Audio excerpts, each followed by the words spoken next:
42시간 전에 마감한 트레이더가 생생하게 전하는 글로벌 마켓 리뷰 델타원입니다. 우리 증시는 외국인이 역대급 현 선물 매도에도 불구하고 오후장에는 역사적 고점을 갱신하는 초강세를 보였는데, 반대로 해외 시장은 유럽과 미국 모두 눌림이 나왔습니다.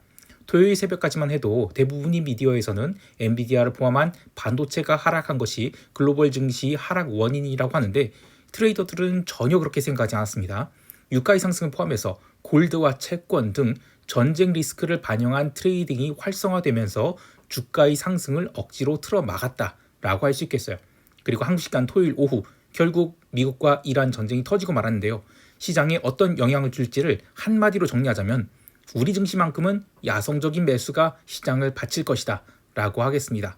시장 어떻게 보고 있는지 대응전략과 함께 이야기합니다. 먼저 아시아 세션 리뷰 시작할게요.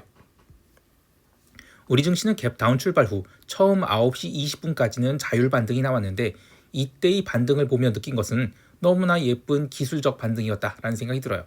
그러나 전일 고점을 넘기지 못하고 다시 흘러내리기 시작했고, 오전 11시경 일중 바닥을 찍은 뒤 매수세가 유입되면서 오후장에는 일중 고점을 넘기기까지 했는데요. 하지만 외국인들은 그런 흐름과 관계없이 현물 시장에서는 무려 7조 원이 선형적인 현물을 매도를 하였고, 선물 시장에서도 무려 2조 7천억 넘는 정말 엄청난 선물 매도를 퍼부었습니다. 그런데 이런 생각을 하실 것 같아요. 외국인들이 그렇게 대량의 매도를 하였음에도 불구하고 시장이 이렇게 잘 버틴 게 왜 그런가 라는 것이죠. 이것은 알고리즘 트레이딩 때문이에요. TWAB이라든지 VWAP 같은 구닥다리 알고리즘이 아니라 시장에 최대한 충격을 주지 않은 LSMI나 POV2 같은 알고리즘 때문이에요. 이들 알고리즘 특징은 시장 참여자들이 방어력을 보고 때리는 전략이라고 할 수 있겠어요. 즉, 외국인들이 현물 7조를 때렸는데 시장이 얼마 안 빠졌다는 것은 그만큼 우리 증시 방어력이 어마어마하다고 말할 수 있는 거예요. 외국인들이 대량 현물 매도가 시총 최상위 종목인 삼성전자와 SK하이닉스에 집중되는 것도 시장이 상대적으로 잘 버틸 수 있었던 원인이라고 보는데요. 갑자기 이런 문구가 떠오르네요.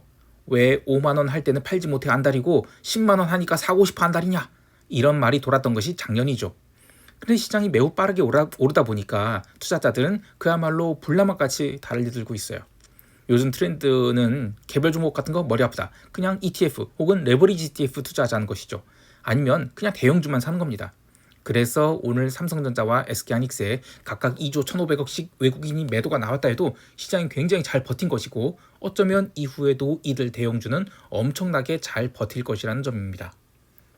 한편 선물시장에서는 지수의 급등락에 변동성이 더욱 상승해서 이제 V코스피 지수는 55포인트에 달하게 됐습니다. V코스피 지수가 이렇게 상승한 것은 옵션 시장만큼은 지금이 주식시장이 엄청난 오버슈팅 구간이라는 것을 반영하고 있지만, 달리 말하면 지금까지 상승 추세가 앞으로도 이어질 가능성을 반영하는 것이기도 하죠. 이제 오히려 주가가 빠진다, 그러면 상승 추세가 약화되는 것으로 인식돼서 옵션 변동성이 내려갈 수 있겠는데요. 2년 전까지만 해도 우리 주식시장에 단골로 등장했던 변동성 상승, 곧 주가 급락이라는 잘못된 공식이 이제는 일반인들에게 완전히 잊혀졌을 것 같아요. 선물 미결제 약정은 장중에 꾸준히 증가해서 21만 3천 계약대까지 올라갔으나 장마감 1시간을 남겨두고는 빠르게 청산되어 다시 20만 9천 계약대로 내려왔습니다. 지난주에 한참 회자되었던 모 유튜브 채널이 금융투자가 주식을 사는 이유에 대해서 이것이 외국인이 차익거래에 대응하는 매수 물량이라고 하는 것을 다른 쪽에서는 또 한참 반박하고 있는데, 저희 관점에서는 지금 우리 파생시장에서는 외국인이고 기관이고 계속 거래가 감소하고 있어요. 그래서 미결제 약정이 줄어들고 있는데 무슨 외국인 매매가 어떻고 저떻고 이거는 아닌 것 같아요. 오히려 작년 하반기부터 금융투자의 선물 매수는 차익거래가 아니라 레버리지 ETF 매수로 보여요. 또 금융투자의 현물 매수는 그냥 ETF 매수로 보입니다. 의미 있는 규모의 차익거래, 그러니까 2천억 단위 이상의 매매는 거의 보이질 않거든요. 저희 시황 오래 보신 분들은 한 2년 전만 해도 외국인이 선물 매도 1조를 뗀다 그러면 그게 특히 의미 있는 매매일 경우에 매도 차익거래가 최소 5천억 이상 나오곤 했죠. 근데 요즘에는 매도도 매수도 그런 규모 나온 적이 거의 없어요. 그래서 오늘 외국인이 선물 매도를 2조 7천억 했는데도 불구하고 베이시스는 내내 좋았거든요. 오히려 매수 차익거래가 1,000억 가까이 들어오기도 했죠. 시장 장악력이 외국인에서 금융투자를 빙자한 리테일이 투기적 ETF 매수 파워로 전환된 것입니다. 옵션 시장에서는 마켓메이커들이 상단 배리어를 열어둔 채 하단 배리어에도 아예 손을 대지 않는 것 같아요. 지난 2월 초에도 그랬던 것 같은데 마켓 메이커들 중 일부는 변동성이 어느 정도 레벨을 넘어가면 마켓 메이킹을 포기하고 위클리 옵션이 만기일에만 집중한 것 같아요. 콜 클래스의 미결도 신규 종목이 상장되면 롤링업하기 바쁠 뿐 전반적인 미결제 약정 증가가 매우 더딘데요. 특히 풋 클래스의 미결은 아예 텅텅 비어있다시피 해서 시장 참여자들이 롱 방향만 따라갈 뿐 숏은 아예 생각도 안 하는 것 같습니다. 이런 현상은 해외 시장의 움직임과는 완전히 다른데요. SPX나 NQ는 풋클래스의 스마일이 콜보다 더 강해요. 작년까지만 해도 묻지마 콜옵션 매수가 있었는데 올해는 미국 시장의 센티먼트가 옵션 시장만 보면 오히려 아래쪽으로 기울어져 있다라고 볼 수 있겠어요. 즉 우리 증시가 하락 전환된다라고 하면 이렇게 높은 옵션 변동성이 빠르게 하락할 수 있는데 전투민족인 우리 국내 투자자들이 과연 한 번에 숏으로 돌릴지는 의문입니다. 이제 유럽 세션으로 넘어갈게요. 오늘 유럽 시장은 몇 가지 특이한 점이 있었습니다. 개장 초부터 유럽 증시는 그동안 상대적으로 부진했던 독일 증시가 매우 강한 반등을 하면서 유럽 증시 하락을 방어하려 했는데요. 그렇게 오전장만큼은 유럽 증시가 나름 잘 버텼으나 오후장 들어서 변동성 매수가 계속 들어오며 시장이 눌리기 시작했습니다. 그럼에도 불구하고 유럽 세션 마감 무렵에는 장중이 낙폭을 상당량 만회하는 긴 아랫꼬리가 달리며 반등에 성공했는데요. 독일 지수 선물이 움직임만 보면 2월 마지막 주의 흐름은 소프트웨어 주식에 대한 과도한 우려가 어느 정도는 마무리되는 흐름을 보여줬다라고 할 수 있겠어요. 즉 전쟁 리스크만 아니라면 시장은 신고가 갱신을 차례로 할 수 있는 굉장히 좋은 상황이었죠. 하지만 유럽 세션 마감 후 바로 계속해서 변동성 매수가 유입되기 시작했고요. 결국 유럽 지수 선물은 종가 저가로 처박히게 됩니다. 어제도 그렇고 그저께도 그렇고 아니 이번 주 내내 지수가 계속 신고가를 간데도 변동성이 좀처럼 빠지지 않는 것에 대해서 제가 여러 차례 말씀드렸는데 토요일 오후에 결국 이란과 미국 전쟁이 발발했고 투자자들은 이 리스크를 인지하고 있었기 때문에 변동성 매수를 쌌지 않았을까 생각해요. 채권 시장도 유럽 세션에서 꾸준한 강세를 보이기 시작했고요. 유럽 세션 마감 후에도 꾸준히 상승해서 종가 고가로 마감했습니다. 놀라운 것은 미국 생산자 물가 지표가 굉장히 강하게 나왔음에도 불구하고 채권 가격은 전혀 빠지지 않았습니다. 이후 유럽 세션에서 시작된 유가의 꾸준한 상승을 보면서 투자자들이 뭔가 리스크를 인지한 결과다라고 생각해요. 정확히 말하면 이번 주 내내 채권 가격이 월말 수급을 넘어서는 그런 매수가 들어오면서 야 이건 뭔가 이상하다 싶긴 했죠. 그렇게 종가 고가로 마감하면서 채권 변동성 지수인 무브 인덱스는 하루 만에 14.79% 상승한 73.38포인트로 마감하게 됩니다. 이것은 한 방에 연중 최고치를 갱신한 것이죠. 채권 변동성이 오랜 기간 횡보했다는 것은 경제 지표 자체는 물가 상승을 바라보고 있는데 리스크 해지 수요로 채권 매수세가 시장을 받쳤던 것이고 그래서 균형을 이루다가 이제 변동성이 터진 것은 리스크가 현실화될 것을 의미하기 때문에 이란 사태가 빠르게 마무리된다? 그러면 채권 가격은 나중에 더 큰 하락을 위한 고개를 든 것으로 볼 수 있겠어요. 하지만 전쟁이 과연 1, 2주일 만에 마무리될지는 의문입니다. 통화시장은 의외로 조용했습니다. 우선 미국 생산자 물가지수 발표에 비달러 바스켓이 살짝 눌린 듯 했는데 채권 시장이 아예 반응하지 않은 것처럼 비달러도 바로 반등을 해버렸고 그렇다고 해서 강한 상승을 한 것도 아닌 애매한 흐름을 종가까지 반복했는데요.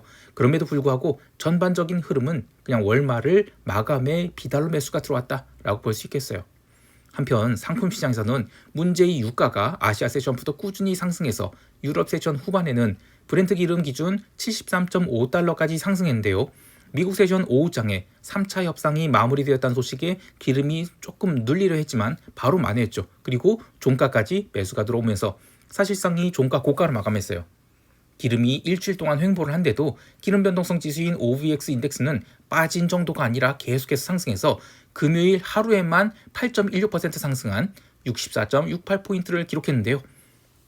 이것은 올해의 최고치를 가볍게 경신한 것이죠.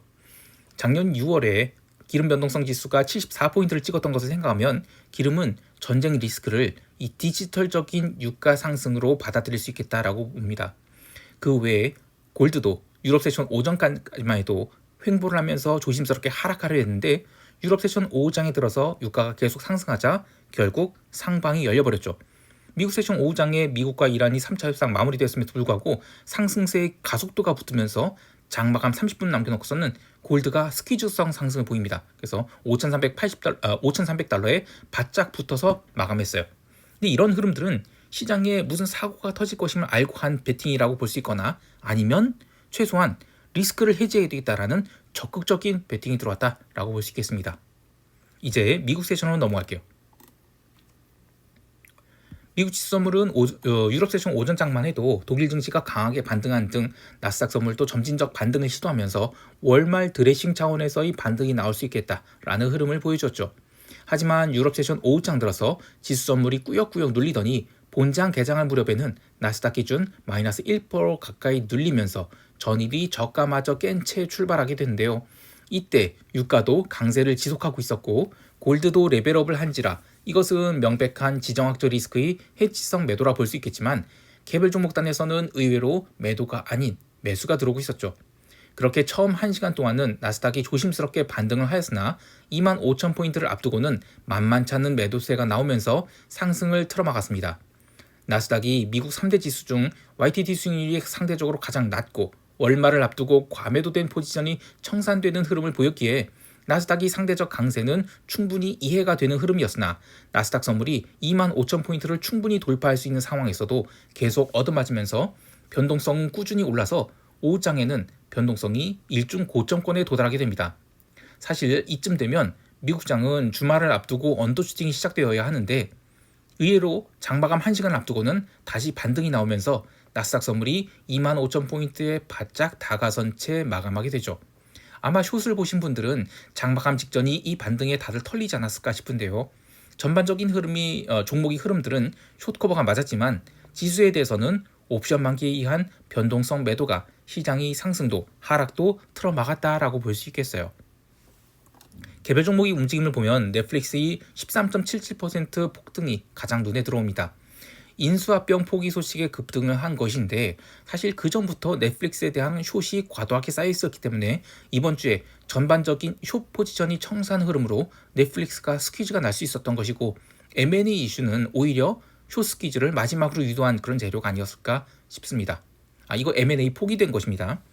또 하나 볼 것은 이 골드만삭스가 무려 7.47% 하락을 한 것인데 금융주의 하락이 지난주부터 계속 이슈가 되고 있어요. 사모신용 문제 때문에 하락했다고 하지만 월 마감 포지션 리밸런싱으로 내려간 것도 이유로 보고 있어요. 이것은 3월에 인공지능 관련 대출 포트폴리오에 대한 잡돌이가 한번 나올지 않을까 이런 신호로 볼 수 있겠는데요. 한국 시장과 달리 미국 시장 투자자들의 시각이 점점 부정적으로 바뀌고 있다는 점은 이번 전쟁 리스크가 마무리된 뒤에도 신경 좀 쓰이는 그런 얘기겠습니다. 이제 시장 총평하면서 대응 전략 이야기할게요. 우리 증시는 월요일에 3.1절 대체 공휴일로 휴장해서 따로 코멘트하지는 않겠지만 투자자 모임이 있어서 컨센서스를 한번 들어볼 생각인데 이 부분은 화요일 미국 시장 마감 후 시황에서 업데이트를 하도록 할게요. 하지만 기본적으로는 우리 시장에 대해서 강세 생각합니다.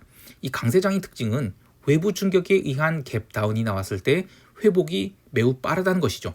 그리고 그 회복력이 곧 이후의 시장 상승 각도를 결정하는데 지금은 용감한 투자자들이 개별 종목이 아닌 인덱스에 투자를 그리고 레버리지에 투자를 하기 때문에 그 어느 때보다도 자금이 결집력이 강하다고 볼 수 있겠어요.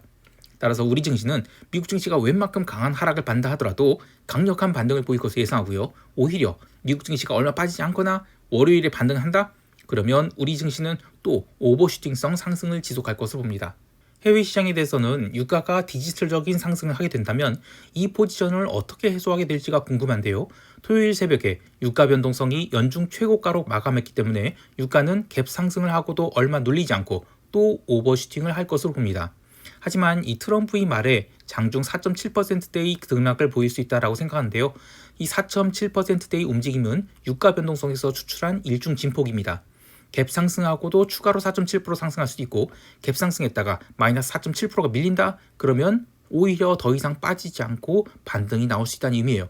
여하튼 전쟁은 발발했고 시장이 차례차례 수습되겠지만 해외 시장과 우리 시장의 리스크 요인이 다르다는 점을 생각하고 대응해야 되겠는데요.